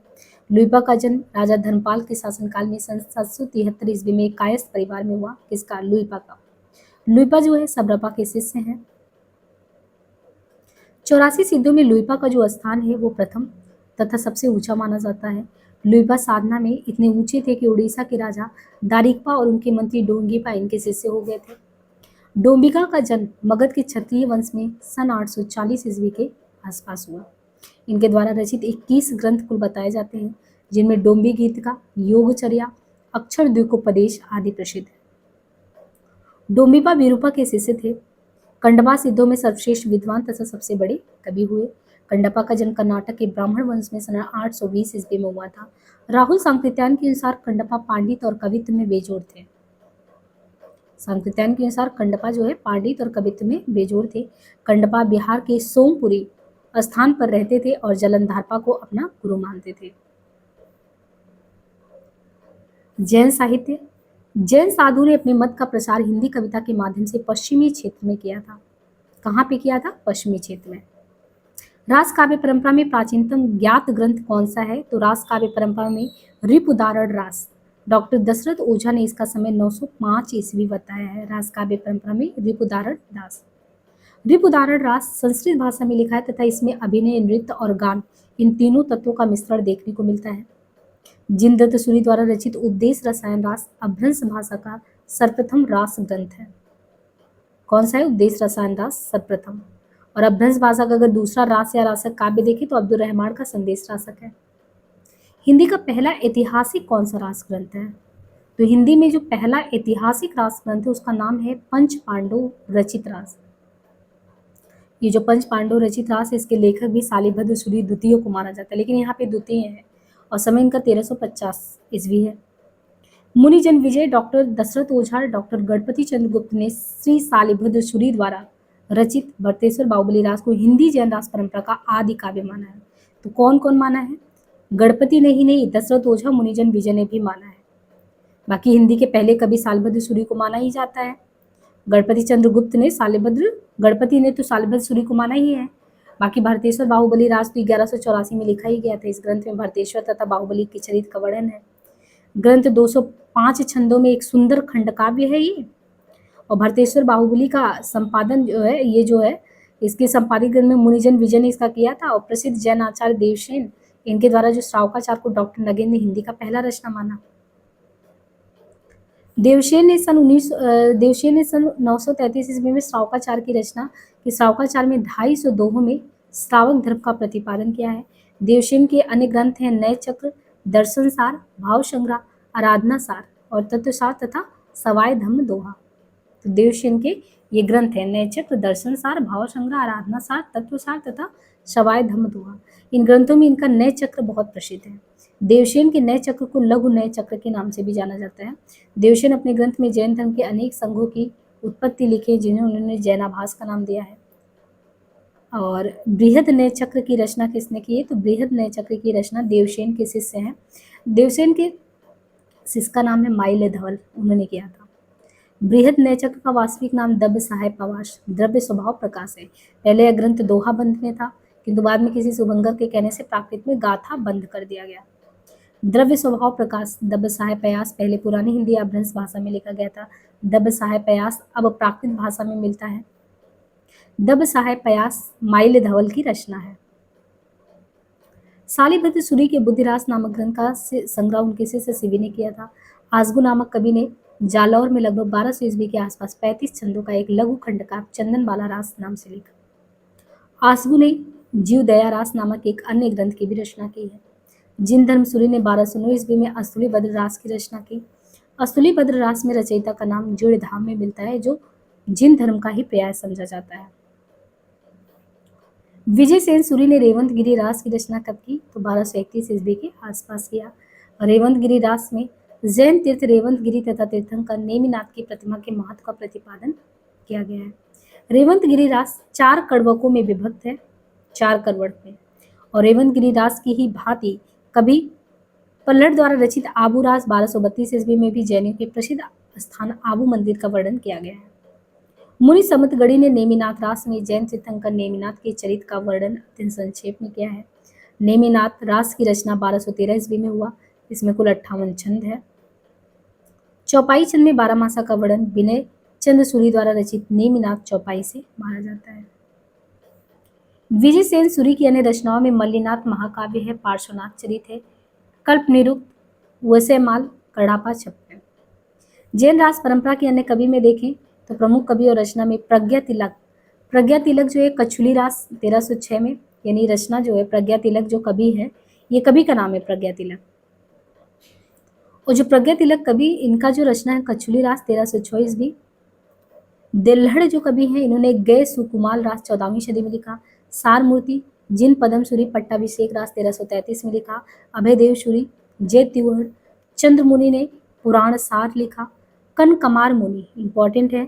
करकंड चरिय पूछा गया एग्जाम में है ना। तो प्रज्ञा तिलक कछुली रास, दिल्हड़ गए सुकुमाल रास, सार मूर्ति जिन पद्मसूरी पट्टाभिषेक रास, अभयदेव जय जय तिरहुड़ रास, चंद्रमुनि पुराण सार, कनकमार मुनि करकंड चरिय, कवि इड़यडंदी सुदर्शन चरियु, जिन वल्लभ सूरी का है संग पट्टक, योग चंद्र मुनि का है योग सार, जिन दत्त सूरी का है चाचरी काल स्वरूप कुलक, और हरिदस हरिभद्र सूरी का है ललित विस्तरा धूर्त ख्यान जसहर चरियु संबोधन प्रकरण, और सोम प्रभु सूरी का कुमारपाल प्रतिरोध है, जिन पद्म सूरी का स्थूलीभद्र फागु, धर्म सूरी जम्बू स्वामी रासा, अम्बदेव सूरी का संगपति सम्रा रासा, राजशेखर सूरी का नेमिनाथ फाग। अब यहाँ पे देखिए फागु काव्य में तो आदिकाल की रास परंपरा को ही भांति आदिकाल की रास परंपरा की भांति फागु काव्य परंपरा भी जैन कवियों की महत्वपूर्ण उपलब्धि है। फागु शब्द की व्युत्पत्ति संस्कृत के फाल्गु वसंत, प्राकृत के फागु और हिंदी के फाग से मानी जाती है। फागु काव्य परंपरा का सर्वाधिक प्राचीन ग्रंथ कौन सा है, तो जिन चंद सूरी द्वारा रचित जिन चंद सूरी फाग 1284। फागु काव्य का अर्थ है वसंत ऋतु का काव्य। इसमें 25 छंद है और श्री स्थलीपद फागु काव्य परंपरा का सर्वाधिक सुंदर काव्य है। नेमिनाथ फागु की रचना राजशेखर सूरी ने किया। श्री नेमिनाथ फागु की रचना 1372 ईस्वी में हुआ, इसमें जिसमें नेमिनाथ और राजुल के विवाह की घटना का चित्रण है। पूरा काव्य सिर्फ 27 छंदों में निबद्ध है। वसंत विलास फागु संज्ञक अनेक रचनाएं मिलती हैं। डॉक्टर माता प्रसाद गुप्त ने परिश्रम पूर्वक वसंत विलास फागु का संपादन किया, जो कि 13वीं सदी में बताया गया। वसंत विलास फागु 84 छंदों में रचित एक श्रृंगारिक काव्य, जिसमें वसंत और स्त्रियों पर उसके विलासपूर्ण प्रभाव का मनोहारी चित्रण है। नाथ साहित्य गोरखनाथ का नाथ पंथ बौद्धों की वज्रयान शाखा से निकला हुआ माना जाता है। गोरखनाथ ने पतंजलि के उच्च लक्ष्य ईश्वर प्राप्ति को लेकर हठ योग का प्रवर्तन किया। सिद्धों की वाम मार्गी भोग प्रधान योग साधना की प्रक्रिया के रूप में आदिकाल में नाथ पंथियों की हठ योग साधना शुरू हुई। आचार्य हजारी प्रसाद द्विवेदी के अनुसार नाथ पंथ या नाथ संप्रदाय के सिद्ध मत, सिद्ध मार्ग, योग संप्रदाय, अवधूत मत, अवधूत संप्रदाय नाम भी प्रसिद्ध है। हठ योगियों के सिद्ध सिद्धांत पद्धति ग्रंथ के अनुसार हा का अर्थ है सूर्य और ठा का अर्थ है चंद्र, इन दोनों के योग को ही हठ योग कहते हैं। हिंदी साहित्य में षट चक्रों वाला योग मार्ग गोरखनाथ ने चलाया। गोरखनाथ को नाथ साहित्य का आरंभकर्ता मानते हैं। इनके गुरु मसेन नाथ हैं और मसेन नाथ को मीननाथ मच्छंदनाथ भी कहते हैं। मसेन नाथ चौथे बोधिसत्व अवलोकितेश्वर के नाम से भी प्रसिद्ध हैं। मिश्र बंधुओं ने गोरखनाथ को हिंदी का पहला गद्य लेखक माना। राहुल सांकृत्यायन ने गोरखनाथ का समय 845 ईस्वी माना है। डॉक्टर हजारी प्रसाद द्विवेदी उन्हें 9वीं सदी का मानते हैं।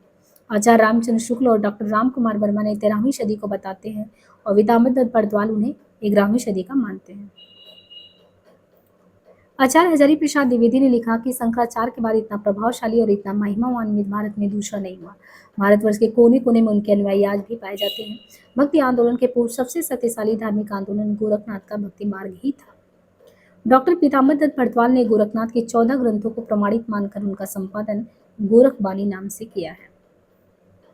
गोरखनाथ बानी में संकलित गोरखनाथ के प्रमाणिक ग्रंथ में कौन कौन से हैं? शब्द पद, शिष्या दर्शन, प्राण संकली, नरवय बोध, आत्मबोध, अभय मात्रा योग। तो देखिए ये है गोरखनाथ के प्रमाणिक ग्रंथ में शब्द पद, शिष्या दर्शन, प्राण संकली, नरवय बोध, आत्मबोध, अभय मात्रा, 15 तिथि, सप्तवार, मछिंद्र, गोरख बोध, रोमावली, ज्ञान तिलक, ज्ञान चौतीसा, पंचमात्रा।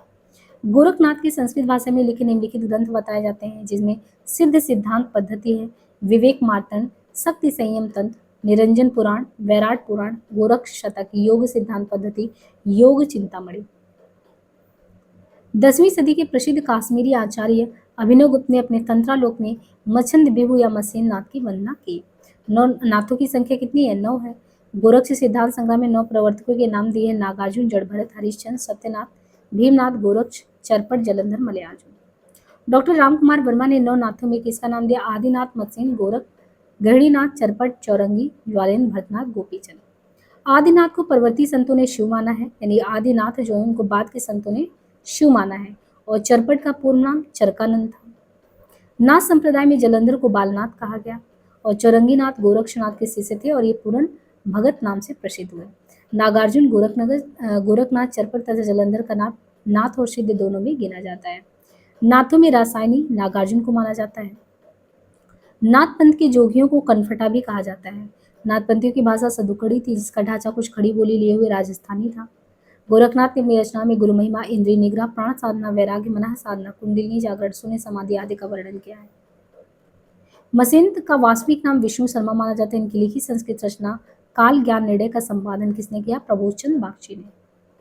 रासो साहित्य की बात करें तो रामचंद्र शुक्ल ने रासो साहित्य का विवरण वीर गाथा काल के अंतर्गत दिया है। अब शुक्ल के अनुसार वीर गीत परंपरा का प्राचीनतम ग्रंथ कौन है? विशलदेव है। अब विद्वानों ने रासो शब्द की व्युत्पत्ति निम्न ढंग से बताया, जैसे गार्सद तासी ये मानते हैं कि जो रासो शब्द आया है, तासी का मानना है कि ये राजसूई मूल शब्द था, उसी से ये रासो शब्द की उत्पत्ति हुई है। हर प्रसाद शास्त्री का मानना है कि ये राजयश से आया है। नरोत्तम स्वामी का मानना है कि रासक से आया है। और यहाँ पे कबीराज श्यामल है और काशी प्रसाद, ये दोनों मानते हैं कि नहीं, रासो रहस्य नाम से आया है। लेकिन शुक्ल जी का रास या रासो रसायन से आया है।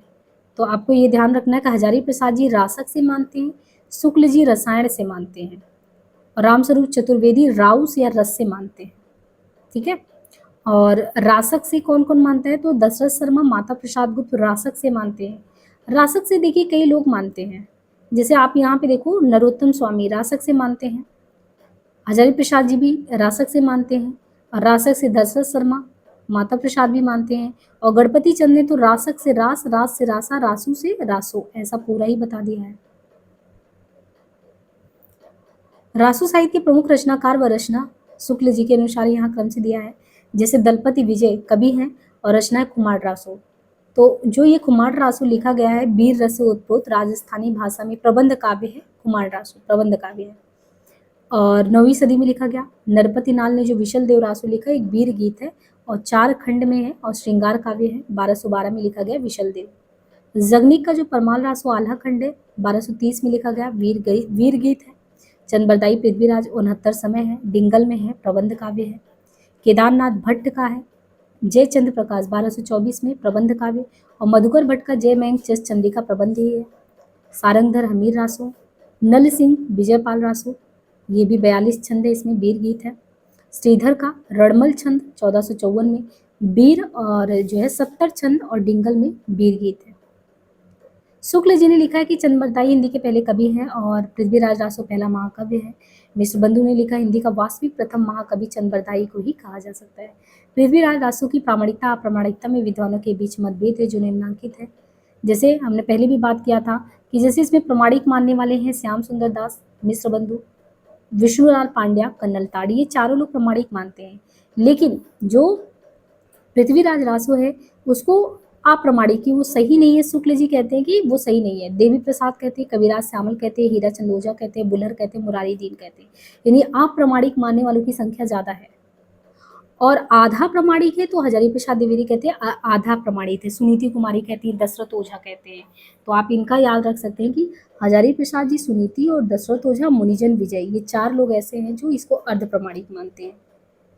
पृथ्वीराज रासो में 68 छंदों का प्रयोग किया गया है, 68 छंदों का। लेकिन मुख्य छंद है कबित, छप्पे, दोहा, तोमर, प्रोटक, गाहा, आर्या। बाकी इनको छप्पे छंद का विशेषज्ञ माना ही जाता है।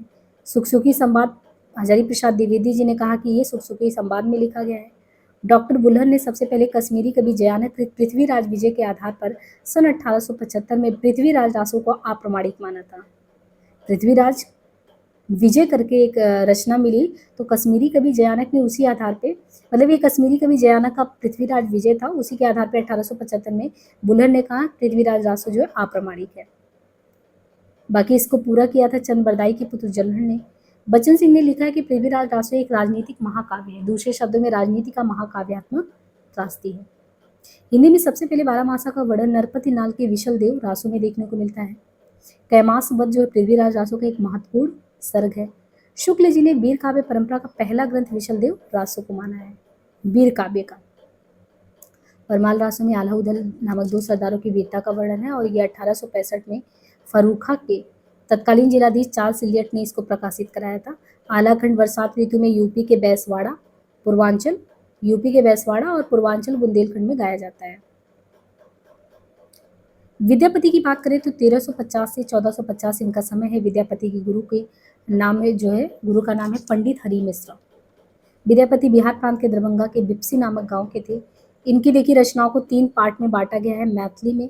देखिए संस्कृत में अवहट्ट में, अवहट्ट में तो इनका कीर्तिलता पताका है और मैथिली में पदावली है, गोरक्ष विजय नाटक है।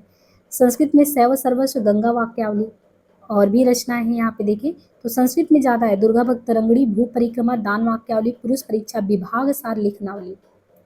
और यहाँ पे कीर्तिलता, कीर्ति पताका 2 ही अवहट्ट में है और गोरक्ष विजय भी संस्कृत में है इनका। और विद्यापति तिरहुत के राजा जीव सिंह और कीर्ति सिंह के राज दरबारी कवि थे। विभिन्न विद्वानों ने विद्यापति को श्रृंगारी, भक्त और रहस्यवादी कवि माना है। किसने श्रृंगारी माना है इनको? हरप्रसाद शास्त्री और शुक्ल जी। शुक्ल जी भी देखिए विद्यापति को शुक्ल जी क्या कहते हैं, श्रृंगारी कवि हैं। सुभद्रा झा, राम कुमार वर्मा, वृक्ष बेनीपुरी, ये सब श्रृंगारी मानते हैं। कौन इनको भक्त कवि मानता है? तो हजारी प्रसाद द्विवेदी भक्त कवि मानते हैं। किसको? विद्यापति को। श्याम सुंदर दास मानते हैं, बाबू ब्रजनंदन साहब, 3 लोग हैं जो भक्त मानते हैं। और रहस्यवादी इनको ग्रियर्सन, नगेंद्रनाथ, जनार्दन मानते हैं। बच्चन सिंह ने विद्यापति को जातीय कवि कहा। महामहोपाध्याय हरप्रसाद शास्त्री ने विद्यापति को पंचदेवोपासक माना। निराला ने पदावली के श्रृंगारिक पदों की मादकता को नागिन का लहर कहा। हजारी प्रसाद द्विवेदी ने विद्यापति को कहा श्रृंगार रस के सिद्ध वाक्य कवि हैं। शुक्ल ने विद्यापति के बारे में यही भी लिखा कि आध्यात्मिक रंग के चश्मे आजकल बड़े सस्ते हो गए, यानी एक तरीके से तंज कसना।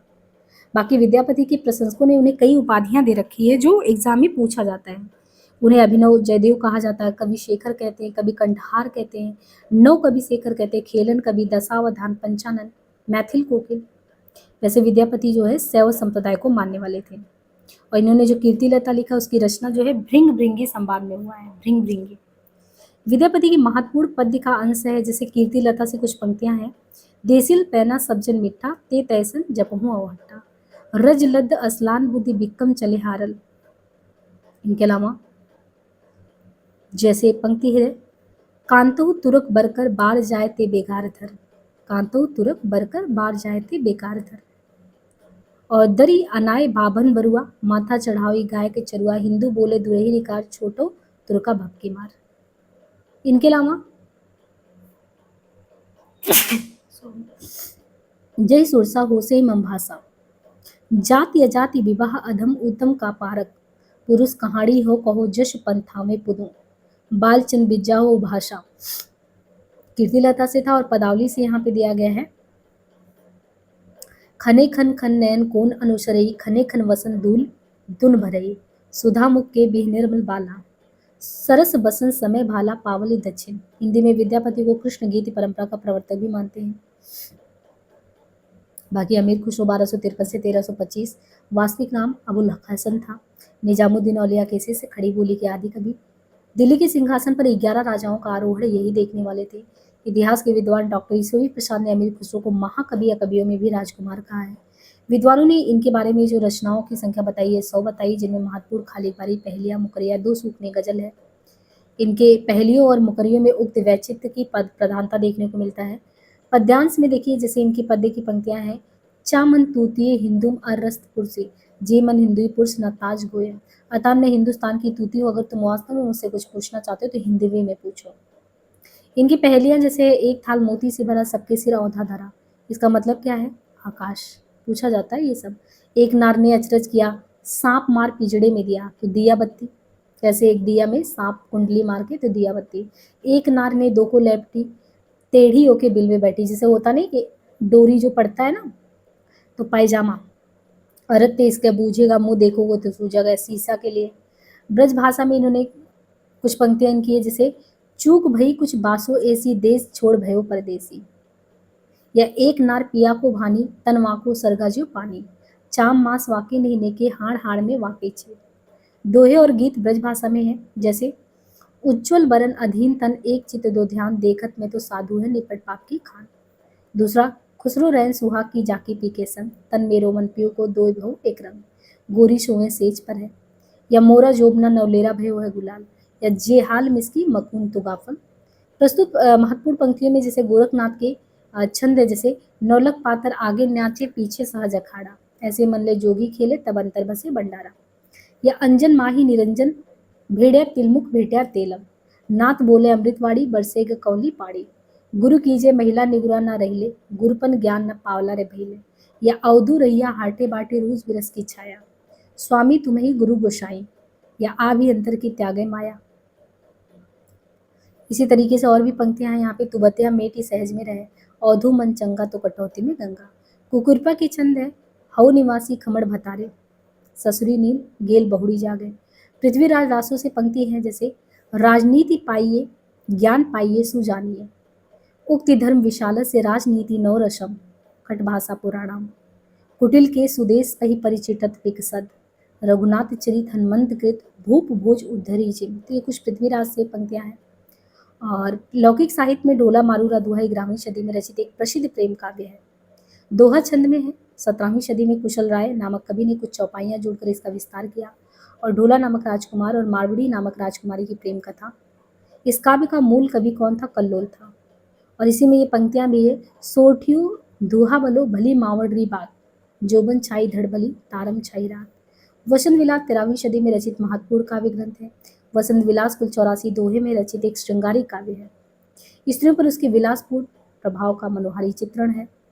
वसंत विलास का संपादन सबसे पहले केशवलाल हर्षद राय ने किया था। इसी में ये पंक्तियां हैं, ईड़ी पर कोयली कुंजई पुंजई युवती मड़ोर, विदुर वियोगनी दुंजई कुंजई मयो किशोर।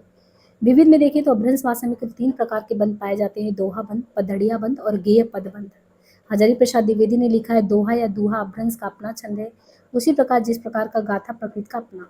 अभ्रंश का चरित काव्य पधड़िया बंद में लिखा गया है। चरित काव्य में पधड़िया छंद के 8 पंक्तियों के बाद धत्ता दिया जाता है, जिसे कड़वक कहते हैं। हिंदी में सबसे पहले चौपाई और दोहा पद्धति का प्रयोग बौद्ध सिद्ध सरापा की रचनाओं में मिलता है। हिंदी के पहले कवि, उनका समय अगर देखें तो शिव सिंह सेंगर, राहुल सांकृत्यायन, राम कुमार वर्मा, गणपति चंद। और प्रस्तोता यानी शिव सिंह सेंगर ने पुष्य या पुंड को माना था, जो कि 7वीं सदी में। राहुल सांकृत्यायन ने सरापा को माना 769 ईस्वी। राम कुमार वर्मा ने स्वयंभू को पहला कवि माना विक्रम की 8वीं। और गणपति चंद ने सालभद्र सूरी को 1184। डॉक्टर बी भट्टाचार्य सरापा को बंगला भाषा का पहला कवि मानते हैं। कवि भूआल 10वीं सदी। हिंदी के पहले कवि जिन्होंने दोहा चौपाई छंद में भगवत गीता का अनुवाद किया, किसने? कवि भूआल ने। आचार्य हजारी प्रसाद द्विवेदी ने अब्दुल रहमान को हिंदी का पहला कवि माना। शुक्ल ने आदिकाल को अनिर्दिष्ट लोक प्रवृत्ति का युग कहा। शुक्ल ने। हजारी प्रसाद द्विवेदी ने आदिकाल को अत्यधिक विरोधी और व्याघातों का काल कहा। गुलेरी जी, राहुल सांकृत्यायन एवं शुक्ल अभ्रंश को पुरानी हिंदी मानते हैं। द्विवेदी और रामविलास अभ्रंश को हिंदी से अलग मानते हैं। भोला शंकर व्यास ने हिंदी का आरंभिक रूप कौहट कहा है। अमीर खुसरो को संगीत के क्षेत्र में कव्वाली, तराना गायन से एवं सितार वाद्य का जनदाता माना जाता है। और राम कुमार वर्मा ने अमीर खुसरो को अवधी भाषा का पहला कवि माना है। अब यहाँ से आपका भक्ति काल शुरू होगा। तो यहाँ तक हमने जो है आपको जो डॉक्टर नगेंद्र वाले से कॉन्सेप्ट आदिकाल तक क्लियर करा दिया था। और यहाँ पे आदिकाल का जितना भी फैक्ट है सरस्वती पांडे से गाइड जो है आपका, उससे हमने कंप्लीट करा दिया। अब हम मूव करेंगे भक्ति काल पे। तो हम नगेंद्र वाले से भक्ति काल करवाएंगे। इसके बाद इसी तरीके से आपको वन लाइनर फैक्ट भी जब भी जो मतलब वहाँ से कॉन्सेप्ट खत्म करेंगे, उसका भक्ति काल में वही पार्ट कराते रहेंगे। तो मुझे उम्मीद है कि ये सेशन आपके लिए बहुत ही यूजफुल रहेगा रिवीजन के पर्पज से ही। और ज़्यादा से ज़्यादा लोगों तक वीडियोज को पहुँचाइए और जो भी क्वेरी हो कमेंट में जरूर पिन करिए। आज के लिए इतना ही, धन्यवाद।